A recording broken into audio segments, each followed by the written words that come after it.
Hello, আসসালামু আলাইকুম। সবাই কেমন আছেন? অবশ্যই ভালো আছেন। তো আজকে আমি খালা শাশুড়ির বাসায় এসেছি।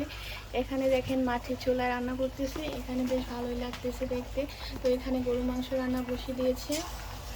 এখানে আমার মামি রান্না করতেছে। পাশে এখানে আমার মাওই শাশুড়ি পেঁয়াজগুলো কেটে দিচ্ছে। আর এখানে আমার আরেক মাওই তাল করতে, এখানে আমার মাওই তালের পিঠা বানাবে, এর জন্য তালগুলো রেডি করে দিচ্ছে।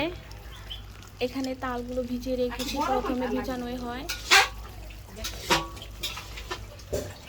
এখানে চাউলের গুঁড়ি করা হয়েছে, কারণ পিঠা বানাবে চিতই পিঠা। কালকেও আমরা খাইছি অবশ্য চিতই পিঠা খালার হাতে। তো আজকে গুঁড়িগুলো এখানে কুটি রেখে দিয়েছে।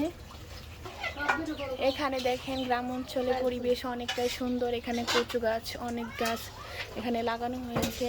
ওখানে ভেন্ডি গাছ। এখানে ভালো করে নাড়াচাড়া দিচ্ছে মাংসগুলো, তারপর আমি ঢাকনা দিয়ে ঢেকে দেবো মাংসটা। চুলা হাতে রান্না কিন্তু অনেক স্বাদ। আমরা শহরে থাকি, সেখানে কিন্তু গ্যাসের রান্নাই বেশিরভাগ খাওয়া হয়। মাটির চুলা রান্না কিন্তু গ্রামে আসলেই খাওয়া হয়।